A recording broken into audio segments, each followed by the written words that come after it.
बहुत लंबे कालखंड के बाद आपको अपने होने का एहसास हुआ है, आपको अपने पूर्वजों का एहसास हुआ है, आप कौन थे इसका एहसास हुआ है, आपको सही इतिहास जानने की जिज्ञासा पैदा हुई है, आपको अपने शत्रु का बोध हुआ है। इस लम्हे को, इस घड़ी को तरह तरह के जुमले और नारों से नष्ट होने मत दीजिए। समय मिला है, इसका पूरा सदुपयोग कीजिए। हम सब की कोशिश सिर्फ इतनी है कि 5 साल में जब आपको एक चांस मिले तो घर से निकलते वक्त यह सोच के जाइएगा कि हम जो बटन दबाने जा रहे हैं इससे हमें जीएसटी में छूट कितनी मिलेगी, इनकम टैक्स में स्लैब कितनी मिलेगी, पेट्रोल का भाव कितना है, प्याज का भाव कितना है। ये मुद्दे जब तक संसार में मनुष्य रहेगा चलते रहेंगे। बटन दबाने से पहले ये जरूर सोचिएगा कि आपको देश बचाना है, सरकार बचानी है या राष्ट्र।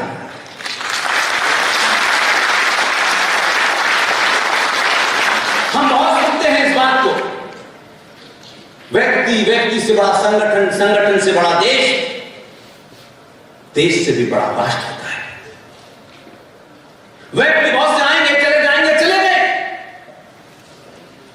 ऐसा नहीं है कि जो अभी आया वो जाएगा नहीं, लेकिन उसे अपनी मर्जी से नहीं आने दिया है तो अपनी मर्जी से जाने भी नहीं देंगे। इसलिए कोई ये कहे कि हम झोला लेके चले जाएंगे, जाने नहीं देंगे।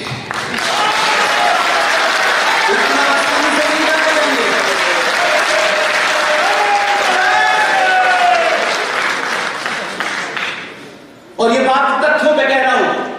आप सब जानते हैं कि इस मंच पे जितने लोग बैठे हैं, न इनका किसी राजनीतिक दल से कोई संबंध है, न सत्ता के किसी पद के लाने की दौड़ में है। इन सब के मूल में अगर कोई एक ही चिंता है, उसका नाम है राष्ट्र।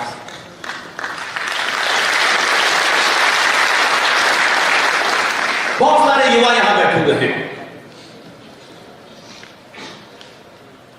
फिजिक्स में एक न्यूटन का लॉ है, बहुत लोगों ने सुना होगा।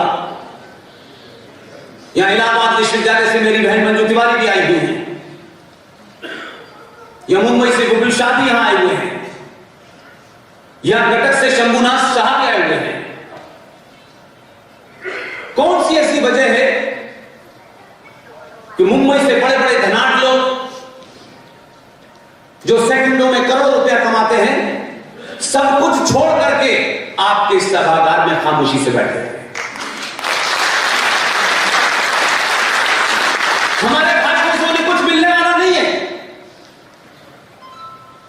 कोई बात जरूर है, कोई आग जरूर है जो उनके अंदर लगी हुई है, इसलिए वो आपके बीच में आए। आपके बीच में पहली बार विष्णु शंकर जैन को आपने सुना होगा। बहुत लोग ये पूछते हैं कि आपकी इस मुहिम का मतलब क्या है, आप चाहते क्या हैं, आपका एजेंडा क्या है, लक्ष्य क्या है। हम सबका लक्ष्य एक ही है कि मैं अपने चाहने से यहां नहीं खड़ा हूं। हम सब ने, और खासतौर से मैं अपने बारे में कह सकता हूं कि जो मैंने लिया है वो मुझे आगे बढ़ाना है। आपके मंच पे 2 बुजुर्ग बैठे हैं, कर्नल आर सिंह साहब, मेजर जनरल जीडी बख्शी और प्रोफेसर पवन सिन्हा। आज आपको पता चला होगा कि मुझे किसने बिगाड़ा है।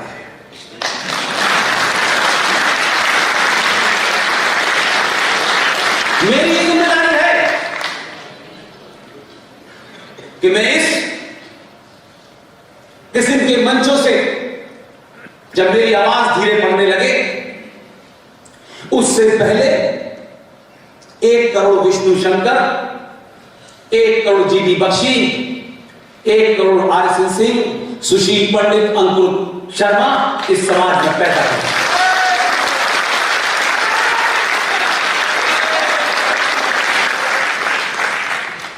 यह बहुत अच्छा लगता है कहते में कि एक विद्वान थे, उनके बाद कोई विद्वान पैदा ही नहीं हुआ। तेंदुलकर के बाद कोई तेंदुलकर नहीं पैदा हुआ। लता मंगेशकर के बाद कोई लता मंगेशकर नहीं पैदा हुई। इसमें किसका दोष है? लता मंगेशकर का दोष है कि उन्होंने अपने जीते जी 100 लता मंगेशकर क्यों नहीं पैदा।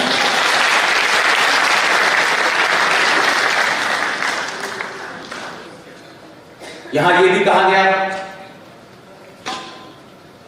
टॉलरेंस की बात बताई गई, हम शब्दों को अपने मन मुताबिक न समझें।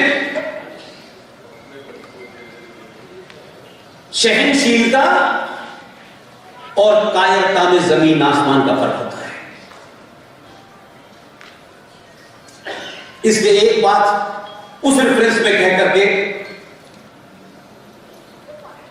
एक मां जो दुनिया की सबसे बड़ी सच्चाई है, उसमें कोई डिबेट नहीं हो सकती। उसे एक शब्द में अगर आप, एक वर्ड में अगर आप परिभाषित करें तो दुनिया की सबसे बड़ी सच्चाई है मां। और वो जो मां जब बच्चा आंखें खोल के थोड़ा देखने लगता है, जिस भी पुरुष की तरफ उंगली उठा के कह देती है ये तेरा बाप है, बच्चा कभी प्रमाण पत्र नहीं मांगता। इसे विश्वास, इसका एक संदर्भ है। जिस भारत माता की जय के हम नारे लगाते हैं, जिसे आप कहते हैं ये 15 अगस्त 1947 को आजाद हुई, लाखों 11 से 20 लाख लोगों के हत्या के बाद ये 15 अगस्त 1947 आपको देखने को मिली। उस लहूलुहान भारत माता के सीने पर कुछ दलाल और चाटुकार बैठ गए। जब वो मां ये बताना चाहती थी कि तुम्हारा असली पिता कौन है, उन्होंने शोर मचा के कहा नहीं नहीं नहीं, ये नहीं है, ये है चरखे वाला।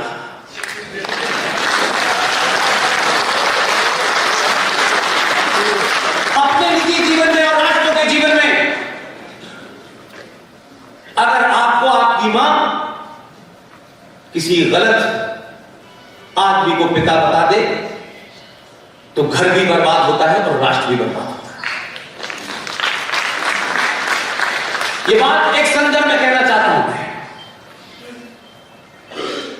भले ही आज 70, 72, 75 साल होने वाले हो, हम जश्न मनाएं, लेकिन मैं इस बात से खुश हूं, हमारी जनरेशन ने मेजर जनरल जीडी बख्शी के नेतृत्व में एक लड़ाई लड़ी। हम उसके बहुत छोटे से सिपाही भी नहीं कह सकते। मेजर जीडी बख्शी ने सुभाष चंद्र बोस के बारे में जो कुछ भी सत्ताओं ने अपने स्वार्थ में छुपा के रखा था, सरकारों को बाध्य किया, उन डॉक्यूमेंट को डीक्लासिफाई किया, और उन डॉक्यूमेंट को डीक्लासिफाई करने के बाद आपको पता चला कि असली बात तो इस देश का सुभाष चंद्र बोस है।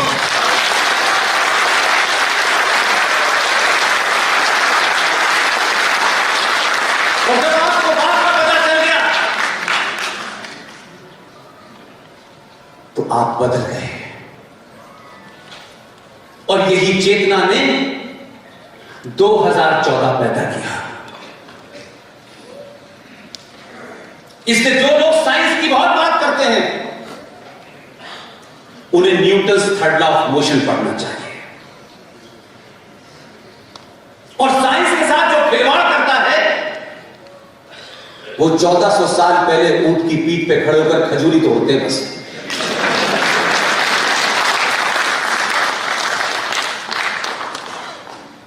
इसलिए कि आपके तथाकथित राष्ट्रपिता ने Newton third law of motion जो था उसकी परिभाषा ही गलत बताई।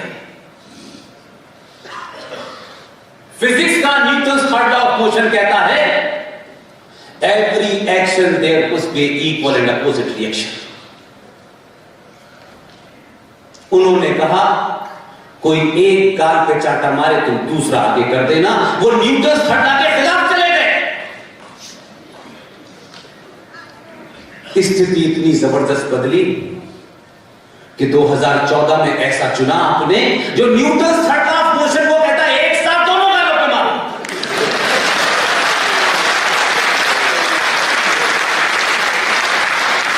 और कितनी ताकत से मारे उतनी ताकत से ही देना, यही सही Newton third law of motion की डेफिनेशन। इसलिए मेरा सिर्फ इस बात से कभी मत घबराइएगा कि हमारा डीएनए क्या है। डीएनए की चिंता मत कीजिए। अर्जुन भी कर रहा था, लेकिन जब उसने बाण उठाया तो अपनों का ही नाश किया क्योंकि वो अधर्म के साथ खड़े थे। कृष्ण के भी कई रूप हैं, भगवान राम के भी कई रूप हैं, लेकिन भगवान राम का जो एक रूप है जो मैं देखता हूं पार्कों में, बड़े बड़े पंडालों में, भावनाओं से भरे हुए, ऐसी कथा भगवान राम जंगल से जा रहे थे, उनके पैर में कांटा लगा और मां सीता ने उसको निकाला। ऐसे लग रहा है जैसे दूरदर्शन का ये डायरेक्ट लेकर आपने एक भाव को इतना भावनात्मक बना दिया कि चाहे कृष्ण हो चाहे राम हो, उनका एक पक्ष भावनात्मक तौर से आपने इतना बयान किया कि आप सिर्फ समझने लगे कि यही भगवान राम है। इसलिए मैंने कहा कि पवन गुरु होना इस देश में जरूरी है गुरु घंटाओं से ज्यादा। उनकी भाषा, उनके तर्क से आपको समझ में आया होगा कि असली गुरु यही है। भगवान राम का वो पक्ष नहीं बताते कि जब वो समुद्र से कह रहे थे कि रास्ता दो, तो उसने कहा नहीं दूंगा। जब उन्होंने तीर कमान उठाया तो नतमस्तक होकर बोला था जल्दी बताइए।